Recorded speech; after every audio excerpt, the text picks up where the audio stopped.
Hey, Fight fans, it's Michelle Joy Phelps, and I'm joined now with Showtime, Shawn Porter. Shawn, it's nice to see you. We're here at the 57th annual convention, or WBC convention in Cancun. Although I have to say today's weather is not exactly ideal. It's a bit of a thunderstorm, lightning, crazy stuff. Did it wake you up also in the middle of the night? It didn't wake me up, but I was just like, wow, like it's really getting going down outside, you know. And it was pretty much the whole night, and now all the way up until this morning. It's been fun though. WBC, they know how to put it down, as you know, I know, and you guys are missing it. Got to get here. Yeah, it's definitely been fun. This is the first convention I've been to, surprisingly. Oh, okay. Yeah. I thought you had been to some before that. No, this is my first one, but it's nice. It's nice to be here. And regardless if it's raining or not, it's still a good time because there's a bunch of people here, obviously, that we know. Yeah, I think you're lucky because we're in Cancun and we get there's a little bit more free time here than normal. Normally there's like meeting after meeting every single day. At least that's how it was for me last year in Ukraine. And so this trip has been fun. It's been a lot more free time and, you know, been getting out a little bit more, which is cool. Yeah, I mean, so you're leaving in a little bit, aren't you? Yeah, you're getting out of here. Yeah, you know, I got a baby boy at home. I got to get home to him. Yeah. So, yeah.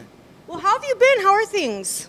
I tell you what, everything is great, especially being down here. You know, I don't know what it is about me, my boxing style. Everything. People down here in Mexico love me, and it's amazing. It's definitely humbling, and it's really just a big eye opener. You know that even somewhere where I've never been here before, but everyone down here knows me, you know, so it's just... It's because you bring that Mexican style, that's why. I'm just grateful, man. I'm grateful. Honestly, I'm grateful that I have a style that really translates to, I think, the world, but it just, for whatever reason, really translates to the Mexicans. They say I have a Mexican style, so and I love it. Yeah. Well, let's talk a bit about, let's go back to fight night. Unfortunately, the night didn't go as planned for you guys. However, you did put on one hell of a performance, and all the way up until the 11th round, pretty much everybody had you, I want to say pretty much everybody had you winning up until that point. So let's go back to that night. And looking back, have you had the opportunity to look back yet? Rewatch it? Just a little bit. Mostly in my head, in my mind, thoughts, little notes, little things that, really stick out to me in the fight. I think really the two things that really stick out to me in the fight was I do remember just being able to control the action, control the fight, It seemed to me like the rounds were going the way I wanted them to go, and that does not mean that I was completely dominant. It just means that going out there for three minutes, coming back to the corner, as I'm making my way back to my corner, I don't feel uneasy. I don't feel worried. I don't feel like things weren't going my way, So when you look back at it and, everyone is saying, and even myself feeling like, you won a majority of the early rounds, even going into the later rounds as much as, 8 or 9 rounds straight, I felt that way. When two of the judges scored at 116 to 111, what did you think of that? I thought that was a bit wide. Extremely, extremely wide, especially when you have another judge going my way, and then you have two others not only going the other way, but going extremely wide the other way. Now, again, it would be different if the fight went that way, but the fight really didn't go that way at all, So for me, everyone out there has a problem with the way or maybe doesn't have a problem with the way that I react to it, but I think people expect me to react to it in more of a angry fashion because the fight didn't go the way that I expected it to go. But my dad and I, we just have this understanding. When we get in there to do what we do, he's gonna do his job, I'm gonna do my job, and as long as we do the job the way we want it to have, want to have done that job, then we don't feel mad, we don't feel upset, we don't have anything to hang our heads about, So when I'm in the middle of the ring and I hear it's going to be a split decision, and I'm hearing the scores, I'm thinking split draw, Then I heard, we hear the other scores, and I'm like, wow, I didn't see it that way, but let's move forward. Many of us didn't see it that way, but another thing is you're still one of the key players in the welterweight division, title or not. One of the key players. Yeah. That's what it's looking like. I will always be one of the key players. Somebody said earlier, I'm in the toughest division, but I'm the toughest in the division. What's the likelihood? I know that we keep hearing potentially Manny Pacquiao. Yeah. Be a good fight. I think that will be a terrific fight. I mean, we campaigned for that. We campaigned, both myself and Errol Spence campaigned, the winner of this fight will be undisputed and will have the opportunity to fight Manny Pacquiao and combine 3 belts. And it makes sense. It made sense at that point in time. Ever since then, obviously because the fight didn't go the way we wanted, we were, going to campaign for the rematch. Errol Spence has taken the dive that he's taken. And so now, we're looking at Manny Pacquiao. We didn't actually win the fight officially, but, in a lot of ways, we won the hearts of millions. We went out and accomplished a lot of goals that night. I think we made a humongous statement with the boxing world. And I think now the world knows that a fight between Manny Pacquiao and Shawn Porter would definitely be intriguing, exciting, and everything you want a big boxing fight to be. It seems like, and obviously, for obvious reasons, Manny Pacquiao is the guy everyone seems to want to fight right now. We know that Keith Thurman also wants a rematch with him. What would make your fight more exciting than the others to face Manny Pacquiao? I'm glad I can just say, watch the fight with Errol Spence. And I think that would back it up.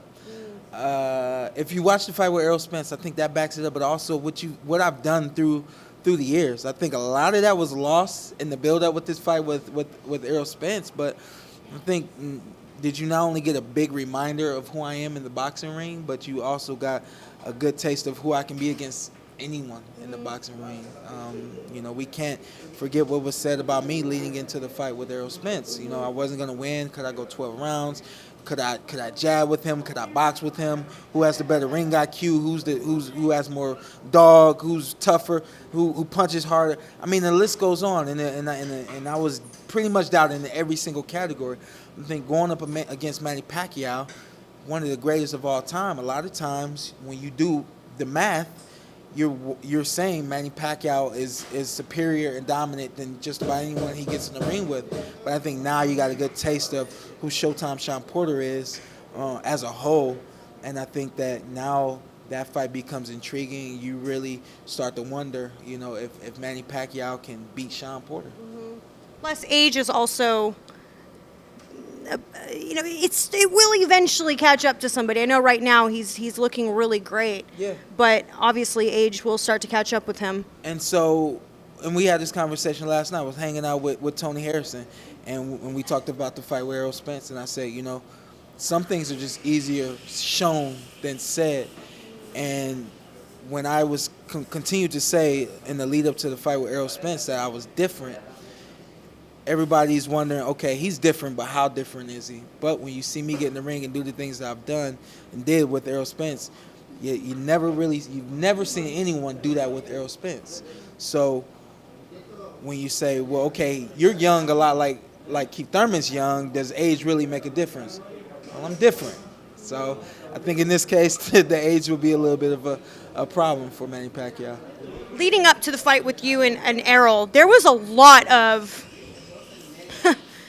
I mean, how do I say it? There was a lot of trash talk going on between the two of you, and I know that there's history there between you guys. Yeah. When I asked Errol about it, I was like, is it a bit weird? Is it a bit strange that you're having this sort of engagement with a friend of yours? Yeah. He's like, not really, because I get it's part of the game. Yeah. But did you feel that at some point it went a bit too far, knowing that you guys have, there's a mutual respect there? I'll tell you what.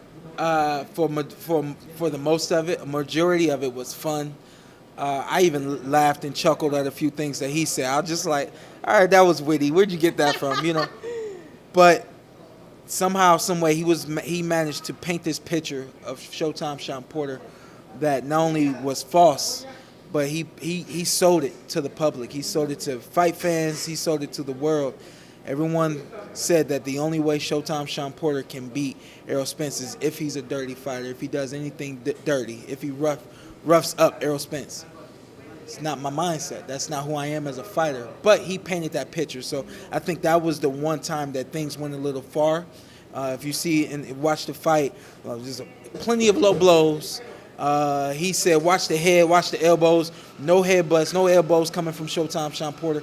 All of that, including some pretty bad low blows, were coming from Errol Spence. So I think he painted this picture that I'm not a skillful fighter, that I'm a dirty and rough fighter. And I think he was able to paint that picture and get people to buy into that. That's not what you should do. You should paint the best picture of boxing. It has nothing to do with a friend. Don't paint a great picture of a friend. Paint a great picture of boxing. The great picture of boxing was, and we saw it, that two great fighters got in the ring that night and did something great for the world. Yeah. And another thing that he said was that I'm in a lot of tough, close fights that I shouldn't be in. And he said, I'm not in any tough fights. I'm not in any close fights. I dominate everybody.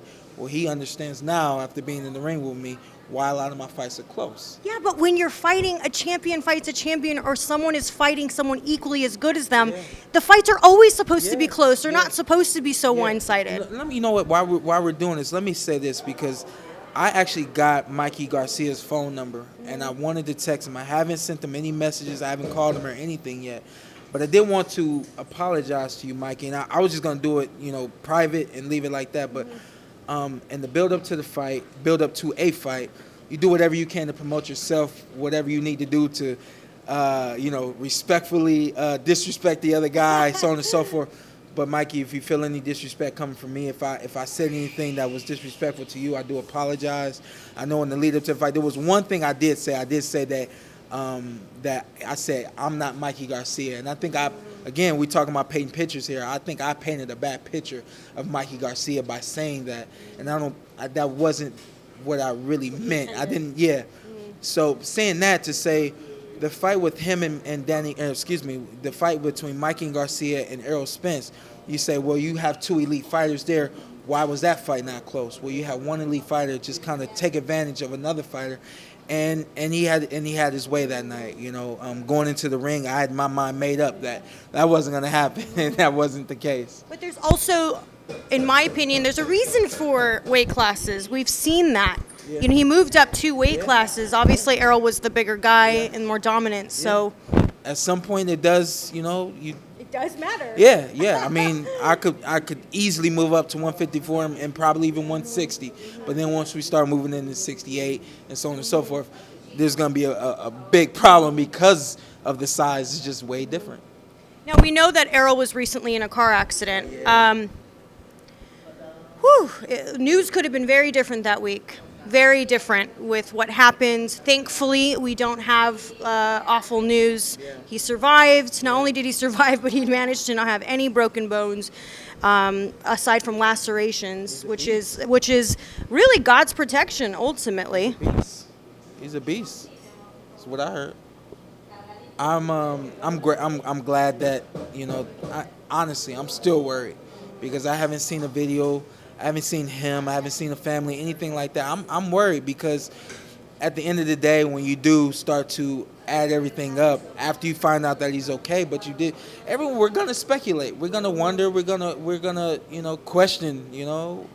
The physics, the science of it all. You can shoot a windshield and it won't completely shatter. So a head going through a windshield to me is really just bizarre. And there's no way he went head first or foot first through the windshield, at the rate of speed that we were told he was going, so on and so forth. So I'm just worried, and until I hear from him, until I hear from the family, video, picture, anything like that, I'm gonna stay worried. I actually sent a text message just yesterday saying, hey, have you heard any news on Errol? So the most I heard is that he's at home. Which is good, but I'm still very, very worried for him. I think we all are. I mean, naturally, we don't really know all the details of what has happened, but we do know that there are dangers that come along with what you do. Yeah. We were reminded of that with the unfortunate passing of Patrick Day. every time you guys get in the ring, and mind you, just even on the fight you and Errol had, it's scary to think that there is always the potential that neither one of you can come out fully who you were going in. When you read about what's happened to Patrick, and you also see the reminder of other people passing along the way, now that you're a father, and your father's sitting over there, I can only imagine the fear that runs through you guys in that moment, because you never know what's going to happen. Now that you're a father, are those things that you think about now going further into your career? I understand that this is what you do for a living, but surely there has to be reminders of exactly what can potentially happen, now being a father. It's just there's so much to be said about that. Not the aspect of me being a father, not the aspect of me having to be there for someone and raise someone else, but I mean, there's so much to be said about this sport, the safety of this sport, the results of this sport, not just the day after the fight, but years down the line after numerous fights. There's just so much to be said. You can't cover it at all in one interview, let alone 5 minutes or just in one short answer. But in the short of it right now, I told President Suleiman last night that I'm tired of seeing this, and I don't want to be someone that will see it, mourn for it, be upset about it for a number of weeks, maybe even months, and then move forward. So you have two things here. As a fighter, I cannot allow myself to go in the ring with that in my mind, with those thoughts, because that's never been a part of my performance. If it begins to be a part of my performance, something else may lack. So moving forward for myself, I know that it's not really so much as me ignoring it, just me having the understanding that it could happen. But you got skills, you got hard work, you got so many things behind you. I won't allow that to happen. And I know that my dad, at least in that aspect, feels the same way. But I had a conversation with President Suleiman last night, and I told him that, if he wants and would allow, I'll take the responsibility along with others of trying to figure out how to make this sport safer. So he told me he will put me on the committee that's geared towards making this sport safer. What do you think could be done, though, at this point? Because it is a contact sport. It's a dangerous sport. We know that. So, and we know that ultimately the goal is to hit, and obviously not be hit, but it's to hit. Yeah. I'm going to go ahead and speak to everyone right now and tell you this. Everyone out there, you guys know that I love football. I've played football, avid Browns fan, avid football fan. A lot of things that I do, I equate to football, and I also equate to boxing. So when it comes to boxing and I'm trying to figure out how to make this sport safer, I take a look at football and a number of the rules that have been changed over the years to make the sport safer. Football, everybody's bigger, stronger, faster than they've ever been, and I think it's going to continue to go that way. They've made changes to make this sport safer. The same thing goes with boxing. Football, they've used science. They've used technology, medical assistance to make the sport safer. With boxing, we're behind in every sport, but we're getting better. We're going to have to do things, incorporate science, incorporate medical facts to make this sport safer. In football, yes, in some ways it's taken away from the excitement of the sport, but it's made the sport safer. We're going to start doing things that are going to make this sport safer. The situation with Patrick Day, I'm not right now giving you a guarantee that won't happen again, but we're going to do things to make this sport safer. This excitement of the sport possibly may suffer, but if everyone's able to go home to their families, if everyone's able to be safe and healthy through this sport, I'm sorry, but the excitement may have to suffer a little bit. We'll figure it out. We're still, and they've been trying to figure it out long before SHAWN Porter came along, so I'm just jumping on board, and I'm going to come up with some ideas and try to make this sport safer so that, these families aren't shutting their eyes and their ears to boxing anymore because their loved one was taken from them. I think where we can start also, Shawn, is with banning having a lifetime ban against drug use. Yeah. Because, Yeah. I mean, I'm not saying that's how he passed, but I'm saying that's a way that someone can be permanently injured or never return home, because we continuously have failed drug tests. Yeah. It seems like a lot more as of recent too, Yeah. but yet people are getting a slap on the wrist, 6 month, 1 year, 2 year bans, and that's just not enough. I think with that, I think it always has to start and end with, again, the science. What is this person taking? What kind of advantages does it give this person? How long was that person ingesting the substance? And I mean, the list goes on from there. I think there has to be a core set of rules and laws to go by, and that need to be established in order for us to suggest and determine whether or not someone should be banned for life. I'm one of the guys who I've been clean my entire life, and so for me, from that standpoint, I don't really understand someone else feeling that they need to use a substance in order to be better. I'm all about hard work and putting in the footwork, So for me to say lifetime ban, that's really easy for me because I understand that, because I don't do it, But I do understand that sometimes it's someone else giving someone else a product and saying, take this is great for you. I won't even take the bottle of water that's out there because I don't know, I haven't read about it, So it really is just that simple as someone hiring someone to give them the substances. They take the substances and now they're in trouble, So It's funny you say that, because I remember one time it was after and Anthony Joshua had fought. I can't recall who it was specifically, but I remember someone handing him an open bag of Skittles. And the team came and grabbed it from him, like, no. Not that he was going to eat it, but they grabbed it from him because they were like, absolutely not, because you just don't know what someone may have done to it to get you to fail a drug test. And it's like, you really have to be that cautious. My entire team, I think we have like just open bottles everywhere, because once you open the bottle, you sit it down. Everyone trusts everyone, but we never know what's going on. And so I'm constantly be given brand new bottles of waters that the seal hasn't been broken just to drink, the week of the fight, weeks leading up to the fight. We are always making sure that I'm on the same, program that I've been on for a very long time as far as substances go. Anytime we're talking about adding something new, we're typing in what we need to type in. I'm literally texting Vada. I got sick the week before the fight, just a light cold the week before the fight, and I text Vada to make sure that Robitussin was okay. I've taken Robitussin my entire life. I know what to go to that works, but I don't know what's a problem for me to compete with, So it really is, guys. Sometimes it's that simple as just shooting a text message or email, We just have to go the extra mile sometimes to get the job done. Plus, I hear that the list is always being updated or changed. Updated and changed too. Yep. And I think, for me at least, everything starts with the WBC. They've been the one to really incorporate this year-long in and out of competition program with VADA.